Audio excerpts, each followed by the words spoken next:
¿Y qué dice el primer mandamiento de la ley de Dios? Dice pues, amarás a Jehová tu Dios de todo tu corazón, de toda tu alma, de toda tu mente y de todas tus fuerzas. Libro de Deuteronomio, capítulo 6, versículo 5. Y San Marcos, capítulo 12, versículo 30.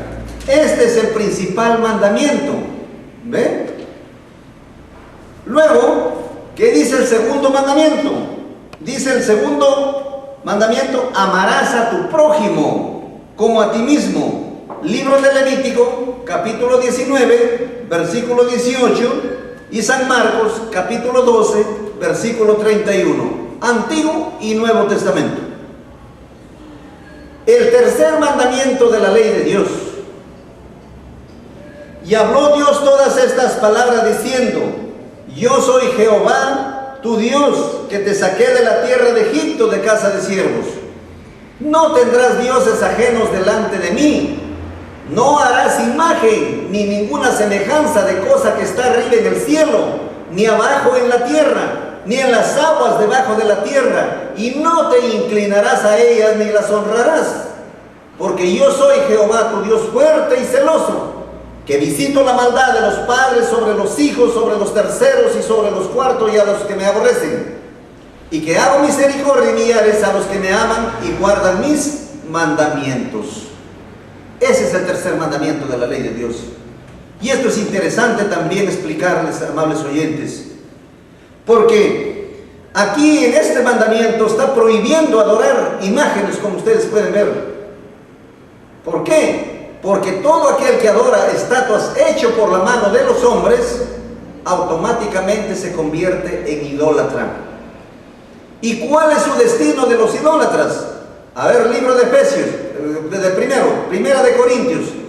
En antes ya les hemos anunciado, es necesario desplayarse un poco para que ustedes vean. Primera de Corintios, capítulo 10, versículos 19 y 20. Todos esos sacrificios que hace el hombre a las estatuas, ¿ve? En los gastos, en procesiones, en todos esos laberintos, ¿a quién lo hacen? A ver, pase la lectura. Libro de Primera de Corintios, capítulo 10, versículos 19 y 20. Versículo 19. ¿Qué pues digo? ¿Que el ídolo es algo? ¿O que sea algo lo que es sacrificado a los ídolos? 20. Antes digo, lo que los gentiles sacrifican a los demonios, lo sacrifican, y no a Dios, y no querría que a vosotros fuese pues partícipe de los demonios. Se da cuenta lo mismo en Efesios capítulo 5, versículo 5. Ahí va a explicar que aquellos que sirven a los ídolos automáticamente ya no tienen herencia en el reino de Cristo ni de Dios. Esto es muy peligroso, por eso tenemos nosotros que anunciarles la realidad, lo que está escrito en la Sagrada Escritura. En Efesios 5:5, ahí habla claramente al respecto. Entonces es necesario analizar la Sagrada Escritura. Libro de Efesios capítulo 5, versículo 5. Porque sabéis esto, que ningún fornicario o inmundo o avaro que es servidor de los ídolos tienen herencia en el reino de Cristo y de Dios. Ya no tienen herencia, como ustedes están viendo, en el reino de Cristo ni de Dios. En Apocalipsis 21:8, ahí vamos a ver entonces esta pobre gente que está haciendo estos sacrificios, piensa que a través de ellos va a alcanzar el favor de Dios o que va a alcanzar la vida eterna. Sin embargo, ¿cuál es su destino? En Apocalipsis capítulo 21, versículo 8, nos va a hablar tajantemente. Libro de Apocalipsis 21, versículo 8.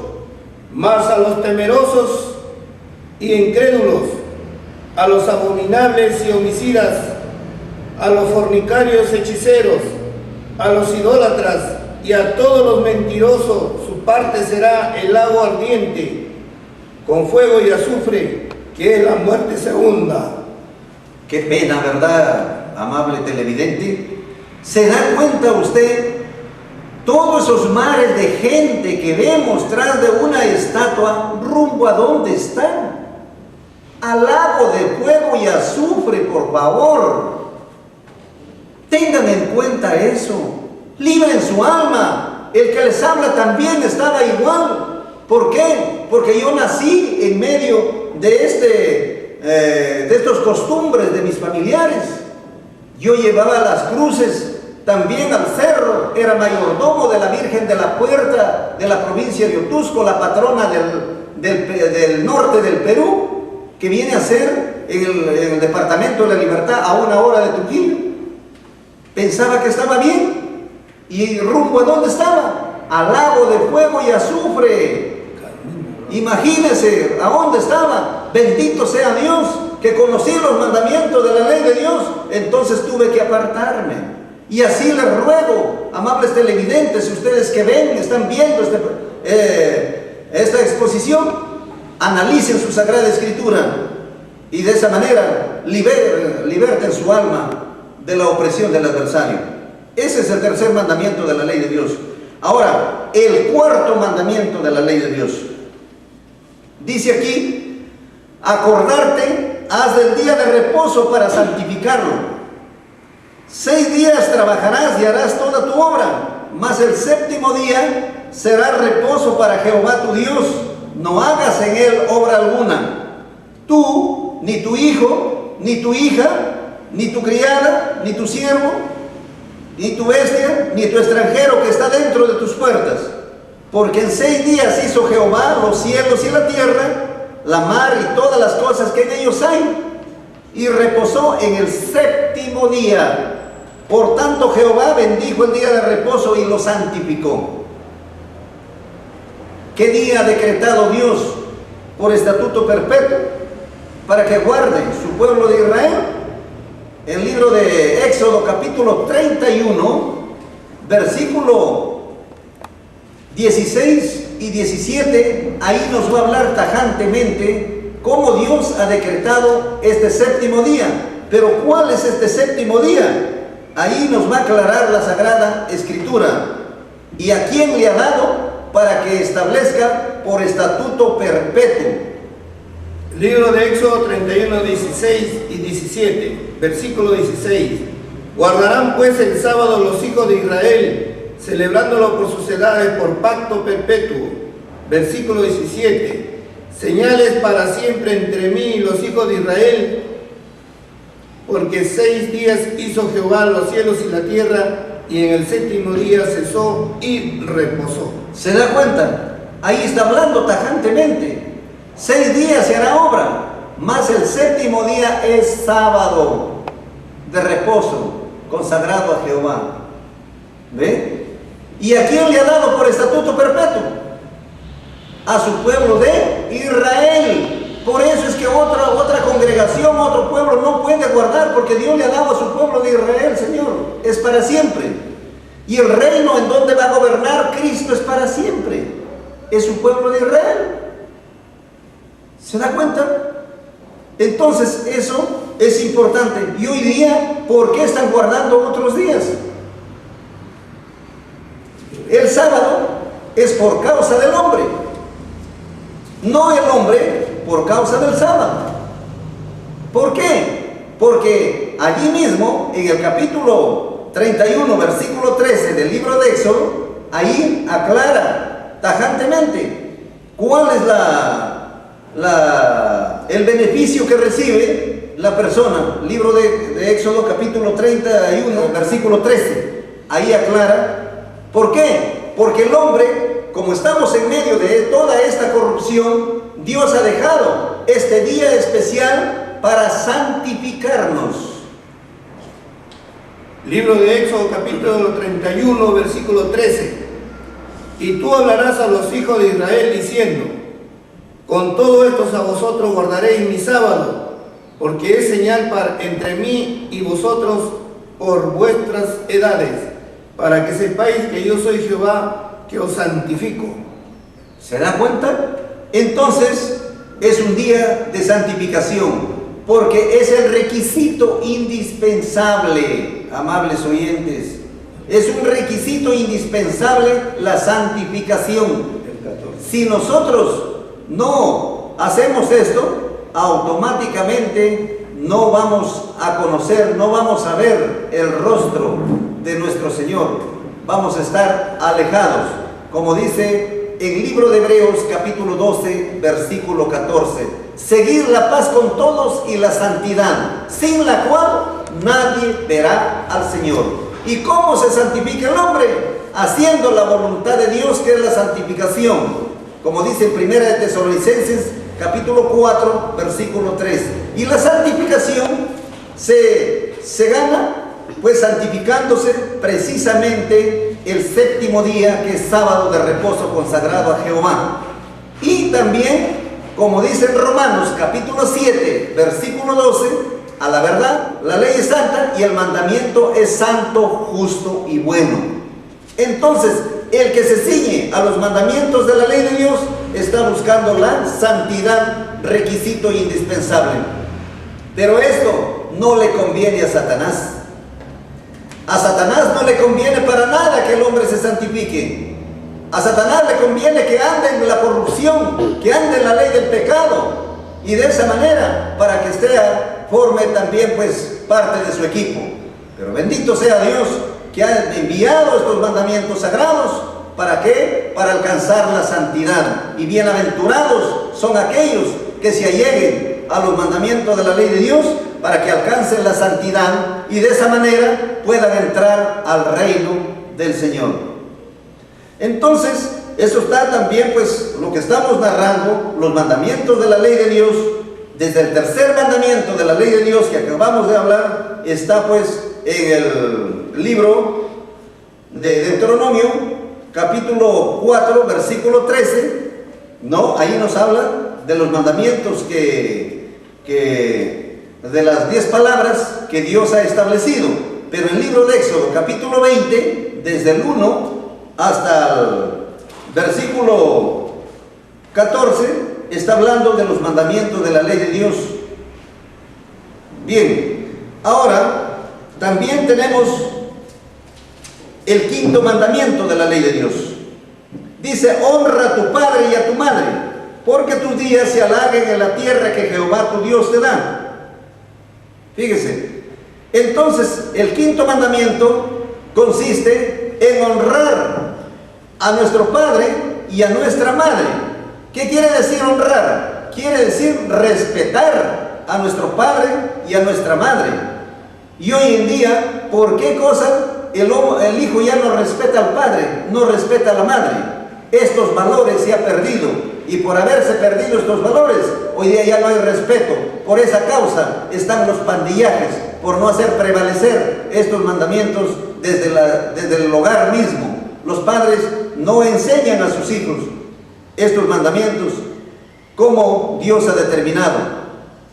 Y también en las escuelas también nos enseñan 10 mandamientos, de los cuales 4 mandamientos son falsos. El primero, el segundo, el tercero, el noveno mandamiento y el cuarto, que lo han escondido, pues. El cuarto mandamiento que acabamos de ver, que es el santo sábado, día de reposo. Ahí dice, ya lo han bajado el quinto al cuarto mandamiento. Ya eso vamos a estar detallando más adelante también. Ahora, el sexto mandamiento dice: no matarás. Libro de Éxodo, capítulo 20, versículo 13. No matarás. Está prohibido. Nadie puede quitar la vida, solamente el que la dio. ¿Y quién es el dueño de la vida? Es nuestro Señor Jehová de los ejércitos. El que quita la vida a una persona, 40, 50, 100 años de cárcel, hermano, no paga esa vida, sino la propia vida, la propia alma, la propia sangre del que la derramó, nada más. Y eso va a tener que dar cuenta, ¿cuándo? Cuando esté frente al tribunal de Cristo. Ya no tiene salvación, irá al lago de fuego y azufre. El séptimo mandamiento de la ley de Dios dice: no cometerás adulterio. Está prohibido el adulterio. Se tiene que respetar a la esposa de nuestros vecinos, de nuestros hermanos. porque esa es su parte que Dios le dio a cada ser humano. Le dio su esposa para que vivan con ellos hasta la muerte. Si ya están casados, tienen que seguir adelante. ¿Ve? Pero hoy en día, ¿qué encontramos? Encontramos los adulterios en todos los sitios. Entonces, ¿cómo se puede juzgar?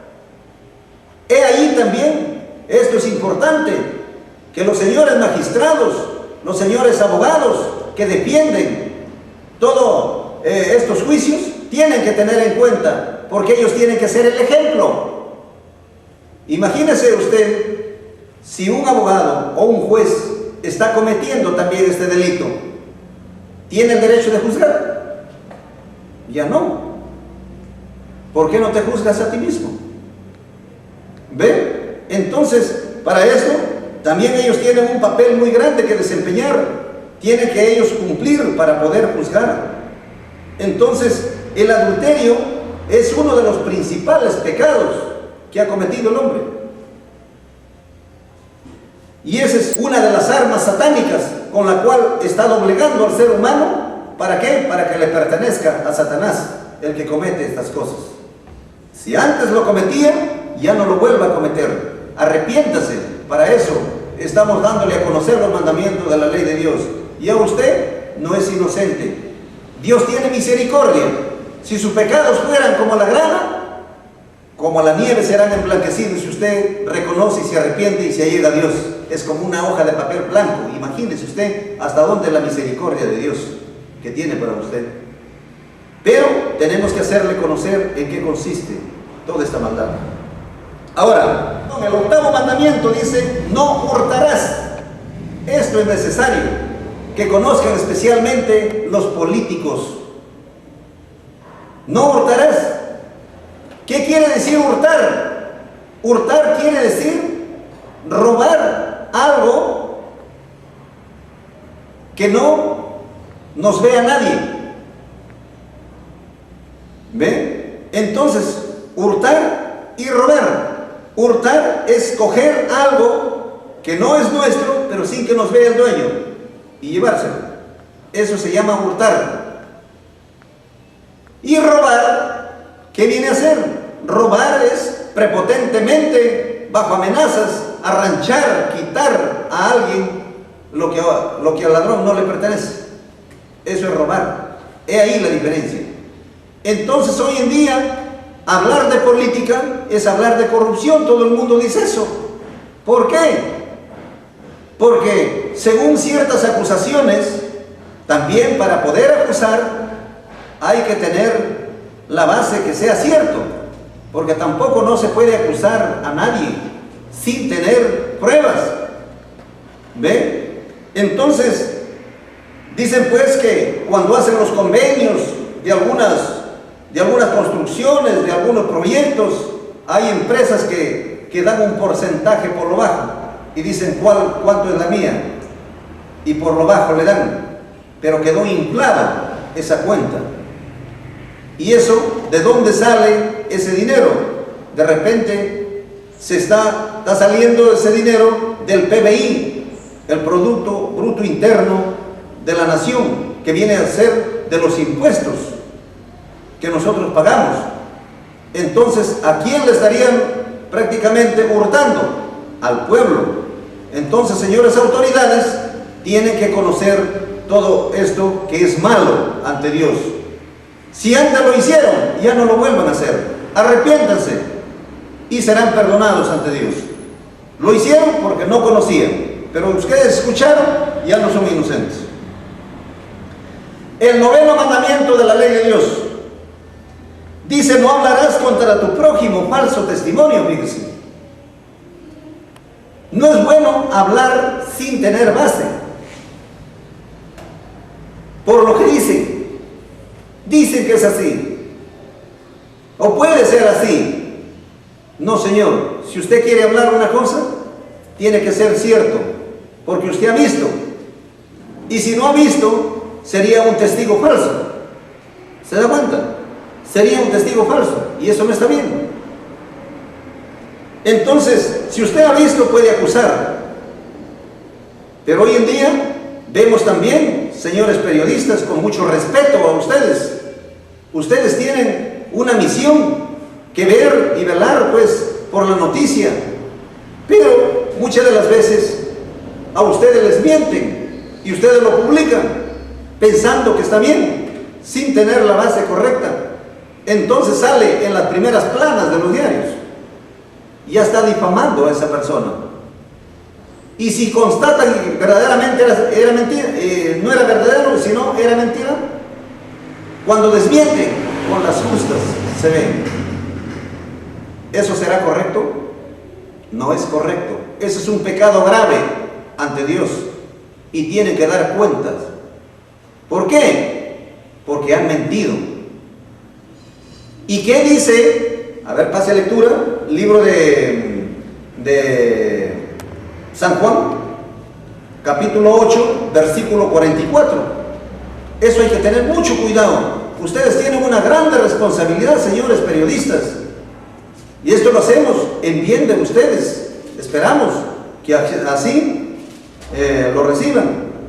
En 8:44 de San Juan, ahí habla.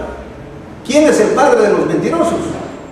El libro de San Juan 8:44. Vosotros de vuestro padre el diablo sois, y los deseos de vuestro padre queréis cumplir. El homicida ha sido desde el principio y no permaneció en la verdad, porque no hay verdad en él.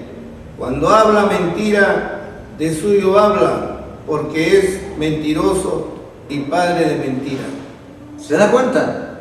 Hay que tener cuidado. Los fariseos lo perseguían al Señor Jesús. Hasta aquí muchos dicen, todos somos hijos de Dios. Y de acuerdo a lo que está hablando la Sagrada Escritura, ¿será así? No, Señor. Nosotros somos creación de Dios. Entendamos bien eso. Para convertirnos en hijos de Dios, tenemos que allegarnos a los principios divinos de Dios y ser sellados con el Espíritu Santo de Dios y ser guiados por el Espíritu Santo de Dios. Recién el hombre se convierte en hijo de Dios. Cumple lo que dice en Romanos capítulo 8, versículo 14. Todos los que son guiados por el Espíritu de Dios, los tales son hijos de Dios. Entonces son contados, como ustedes pueden ver. Por eso, ahí bien claro está diciendo este versículo: vosotros de vuestro padre el diablo sois, y los deseos de vuestro padre queréis cumplir. ¿Ven? Porque no hay verdad en él. Cuando habla mentira, de suyo habla, porque es mentiroso y padre de la mentira. ¿Y cuántos mentirosos hay a nivel del mundo? Hay millones. ¿Entonces podemos decir que todos somos hijos de Dios? No. Entonces Dios hace un llamado, hermanos. Un llamado para convertirnos en hijos de Dios, que estaremos dándoles ese tema un poco más amplio para que tengan un concepto al respecto. Por eso, ya esto trae consecuencias. Al hablar mal, vienen las riñas, vienen los pleitos, peleados los unos con los otros. Y si queremos llegarnos a Dios, dice, amaos los unos a los otros. He ahí la diferencia. Al poner los mandamientos de la ley de Dios en práctica, viene el amor al prójimo. El 10º mandamiento dice: no codiciarás la casa de tu prójimo, no codiciarás la mujer de tu prójimo, ni su siervo, ni su criada, ni su buey, ni su asno, ni cosa alguna de tu prójimo. Libro de Éxodo capítulo 20, versículo 17. Fíjese, aquí en este precioso mandamiento, que es el 10º mandamiento, es pequeño. Pero sin embargo, la codicia nos lleva, si nosotros lo ponemos en práctica, a codiciar a la esposa de nuestro prójimo. Y eso es un pecado muy grave, porque a través de eso se comete el adulterio. Si nosotros ponemos en práctica estos mandamientos, lo ponemos en práctica, estos son los verdaderos derechos humanos de la persona. De estos valores se ha perdido. Y por no poner en práctica, ese es el efecto, el motivo de la grande corrupción que hay. Hoy día está generalizada, comenzando de los estratos más altos de la sociedad, comenzando desde el que gobierna la nación hasta el último gobernado. en medio de todo esta corrupción, estamos frente a esta grave situación. Por eso es la inseguridad ciudadana. Y no va a haber seguridad mientras no se ponga en práctica los mandamientos de la ley de Dios. Esta es la verdadera seguridad ciudadana. ¿Cuándo se va a establecer? Cuando se establezcan los mandamientos de la ley de Dios. Si no, no habrá seguridad ciudadana. Antes, por el contrario, ya no habrá paz. La paz está quitada de parte de Dios. Y al estar quitada de parte de Dios, automáticamente, por eso es que está comenzando recién todas estas trifulcas, porque será un desastre más adelante. La responsabilidad está en los que están gobernando.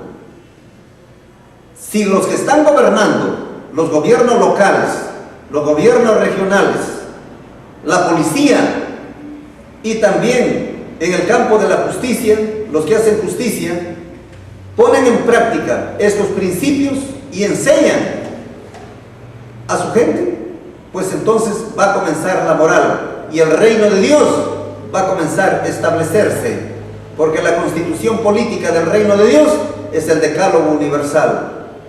Amable televidente, ¿usted sabe orar el Padre Nuestro? Si usted sabe orar el Padre Nuestro, ¿se ha dado cuenta de lo que usted está solicitando allí? Si usted es un verdadero cristiano, tiene que hacer lo que Cristo habló, pues, lo que Cristo enseñó.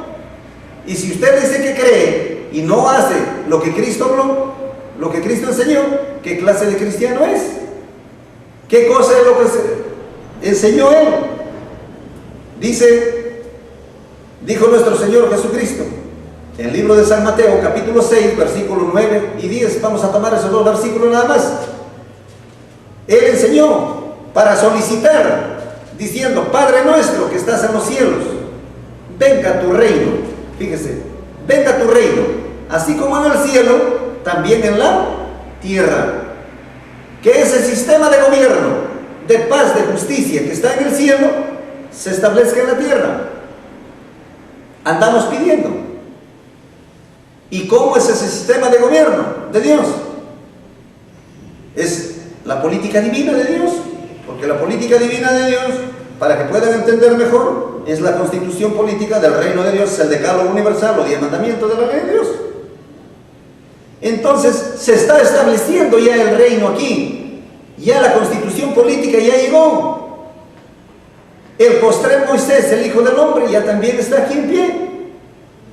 El pueblo es todo lo que están de acuerdo a la constitución política de este reino. Se está formando. Ahora falta el territorio. Y estamos haciéndole el alcance a las autoridades. El reino de Dios, si ellos ponen en práctica, el reino de Dios, señores, comenzó a entrar, a penetrar, a posesionarse ya como es debido aquí en el planeta Tierra, que viene a ser comenzando por el Perú, que más adelante también vamos a estar haciéndoles conocer cómo es este principio divino. Estas son las buenas nuevas que les estamos trayendo en esta oportunidad. Entonces ustedes pueden ver la importancia de los mandamientos de la ley de Dios. En una forma sintética se les ha hecho conocer. Bien, entonces Moisés, como hemos podido analizar, él recibió pues estos mandamientos, pero ¿qué sucedió? Estos mandamientos quedaron esparcidos en los 5 libros, hasta cuando venga el postrer Moisés. Él será el que colocará los fundamentos al mandamiento que corresponda. Hasta aquí ya contaba Dios con 3 bases principales para la formación del reino. Tenía el rey, que es representado por Moisés.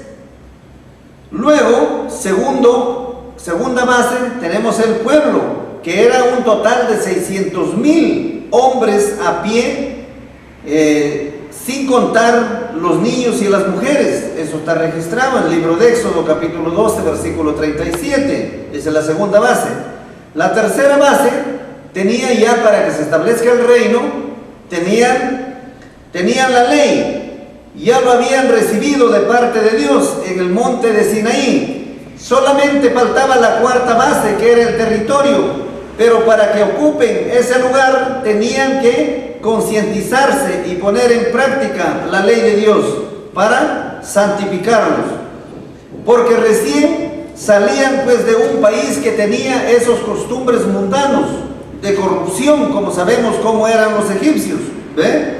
Entonces ellos eran idólatras e infieles, tenían pues prácticamente que olvidar esos costumbres. Entonces, para ver lo que había en su corazón, Dios los tuvo 40 años dando vuelta. Eso está registrado en Deuteronomio capítulo 8, versículo 2, hasta el versículo 16. Es necesario pasar lectura para que ustedes vean que esto estaba registrado dentro de la Sagrada Escritura. Libro de Deuteronomio capítulo 8, versículo 2 hasta el versículo 16. Libro de Deuteronomio capítulo 8, versículo 2 hasta el 16. Versículo 2. Y acordarte has de todo el camino por donde te ha traído Jehová tu Dios. Entonces 40 años en el desierto para afligirte, por probarte, para saber lo que estaba en tu corazón, si habías de guardar o no sus mandamientos. 3. Y te afligió e hízote tener hambre y te sustentó con su maná, comida que no conocías tú, ni tus padres la habían conocido, para hacerte saber que el hombre no vivirá no solamente de pan, mas de todo lo que sale de la boca de Jehová vivirá el hombre. 4. Tu vestido nunca se envejeció sobre ti, ni el pie se que ha hinchado por estos 40 años. 5. Reconoce a sí mismo en tu corazón que como castiga el hombre a su hijo, así Jehová tu Dios te castiga. 6. Guardarás pues los mandamientos de Jehová tu Dios, andando en sus caminos y temiéndolo. 7. Porque Jehová tu Dios te introduce en la buena tierra, tierra de arroyos, de agua de fuentes, de abismos que brotan por las vegas y los montes. 8. Tierra y de trigo y de cebada y de vides, de higueras, de granados, tierra de oliva, de aceite y de miel. 9. Tierra en la cual no comerás el pan con escasez, no te faltará nada en ella. Tierra de sus piedras son de hierro y de sus montes cortadas de metal. Así es pues como sacó Dios al pueblo de la tierra de Egipto. Entonces pensemos bien que estaban 40 años caminando, fíjese, y Dios los bendecía porque les daba el maná. Sus sandalias dice que nunca se acabaron, su ropa no envejecieron en 40 años. Imagínense ese grande milagro que hizo nuestro Padre Jehová de los ejércitos. Pero sin embargo, ellos todavía les quedaba pues siempre los recuerdos de este pueblo en corrupción. Por esta causa, ellos ya prácticamente llegó un momento en que perdieron la paciencia ante Moisés y quisieron pues prácticamente apedrearlo, que estaremos viendo más adelante.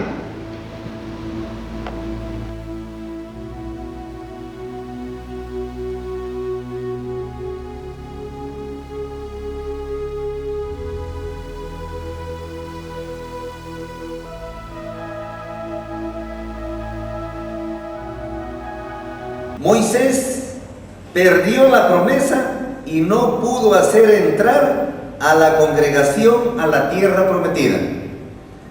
A pesar que los israelitas habían visto las maravillas de Dios que hizo, por ejemplo, en Egipto, y seguía haciendo en su presencia, pero este pueblo era tan duro que no estaba contento y regañaba contra Moisés por haberlo sacado de Egipto, y en una oportunidad se lamentaban de no haber muerto en vez de estar sufriendo de sed, porque no había agua. Y lo culparon de todo este mal a Moisés. Entonces Moisés y Aarón fueron a la puerta del tabernáculo del testimonio y se echaron sobre sus rostros, y la gloria de Jehová apareció sobre ellos. Y habló Jehová a Moisés diciendo: toma la vara, reúne toda la congregación, tú y tu hermano Aarón, y hablarás a la peña en ojos de ella, y dará agua, y le sacarás agua de la peña, y darás de beber a la congregación y a sus bestias. Entonces tomó la vara de delante de Jehová, como él le mandó, y juntaron a la congregación delante de la peña. Moisés y Aarón dijeron: oíd, rebeldes, ¿os hemos de hacer salir agua de la peña? Fíjese esa pregunta que le hace al pueblo. ¿El pueblo qué le puede contestar? Entonces alzó Moisés su mano e hirió la peña con su vara 2 veces, y salieron muchas aguas, y bebió la congregación y sus bestias.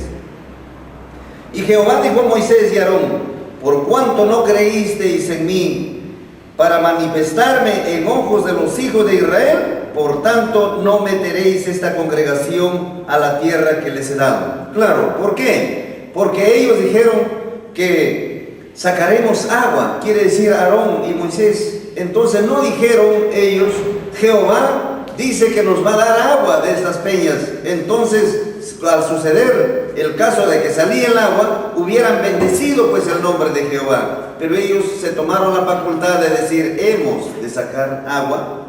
¿Ve? Por eso perdió la promesa.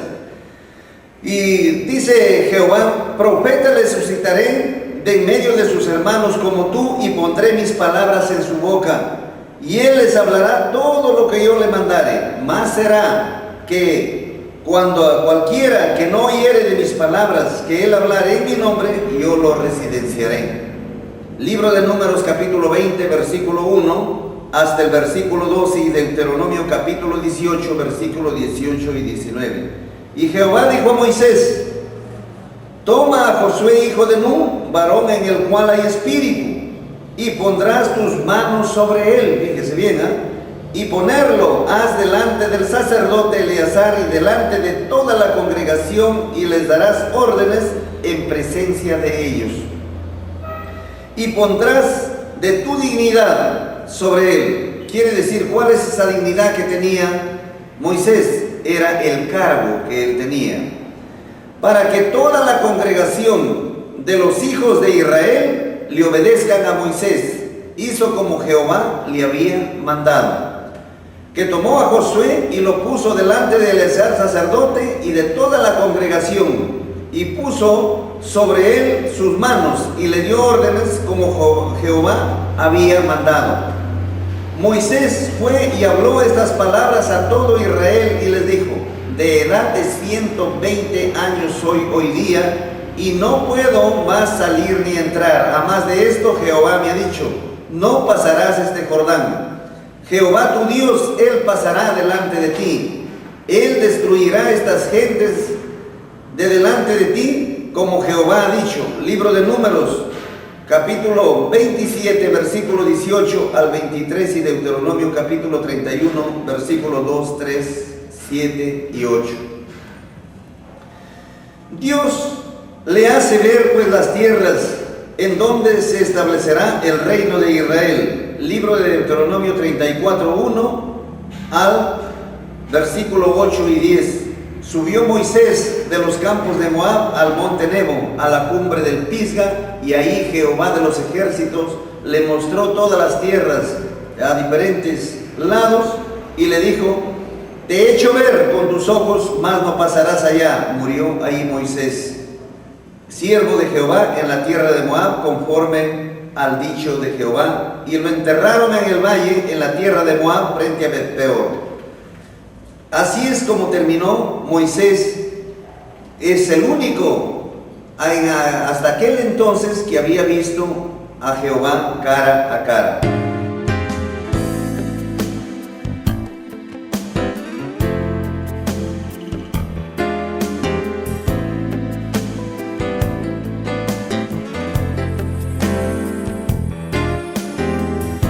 Ahora viene el tiempo de Josué, sucesor de Moisés. Estableció el reino extraterrestre de Dios en la tierra por segunda vez. Porque la primera vez, ustedes saben, ya hemos estudiado esa parte, en la cual desde la creación del mundo había estado creado el reino, pues. Pero Satanás se introdujo y él fue el que destruyó prácticamente esta hermosa organización que Dios había hecho desde el principio. Entonces, ahora Josué, sucesor de Moisés, fue el encargado de hacer esta obra de la restauración. Josué tomó a cargo que tenía Moisés y la responsabilidad de concluir la obra de Dios, que todavía estaba inconclusa. Él hizo entrar a la tierra prometida que fluye leche y miel. Libro de Éxodo capítulo 3, versículo 17 y Deuteronomio capítulo 34, versículos 9 y 10. Y Josué, hijo de Nun, lleno de espíritu y de sabiduría, porque Moisés había puesto las manos sobre él. Al poner las manos sobre él, ¿qué es lo que tenía Moisés? Moisés tenía el espíritu de Dios. Y al poner las manos, automáticamente pues ya pasó el espíritu que él tenía sobre Josué. Y los hijos de Israel pues le obedecieron, porque también le dio su cargo en delante de ellos. E hicieron como Jehová mandó a Moisés. Y después de muchas guerras, Josué limpió el territorio que estaba ocupado por gente idólatra corrupta, a la cual Dios abomina. Fueron 31 reinados. Faltaba solamente limpiar Gaza, Acab y Asdod. Libro de Josué capítulo 11 versículo 23 y Josué capítulo 2 versículo 4. Tomó pues José toda la tierra conforme a todo lo que Jehová había dicho a Moisés, y la entregó Josué a los israelitas por herencia, conforme al repartimiento de sus tribus, y la tierra reposó de guerras. He aquí, dijo Josué, os reparto por suerte en herencias para vuestras tribus. Estas gentes así las destruirás como las que quedan, desde el Jordán hasta el gran mar, hacia donde el sol se pone. De esta manera quedó establecido el reino de Dios en sus 4 bases fundamentales por segunda vez. El rey era Jehová, representado materialmente por Josué. El pueblo eran los israelitas, esa es la segunda base.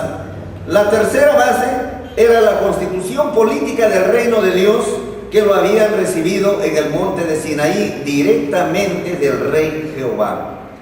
Y la cuarta base es el territorio, es el sitio en donde se había establecido las 12 tribus de Israel. Así quedó constituido este reino restaurado.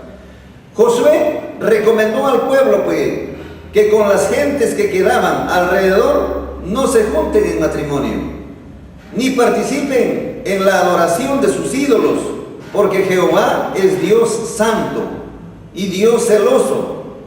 No sufrirá vuestras rebeliones y vuestros pecados, si dejareis, dice, a Jehová y sirviereis a dioses ajenos. ¿Ve? Así fue las recomendaciones a este pueblo. Cuando tuvo 110 años, Josué dejó de vivir, dejó de existir. Y entonces de esa manera, de ahí en adelante, han venido pues, ellos han pecado prácticamente, y de esa manera también Dios lo entregó pues en manos de los de Madián por 7 años. Esto le robaban, les quemaban sus siembras y los israelitas eran empobrecidos. Cumplidos los 7 años, Dios levantó a Gedeón para salvar a Israel, y los medianitas los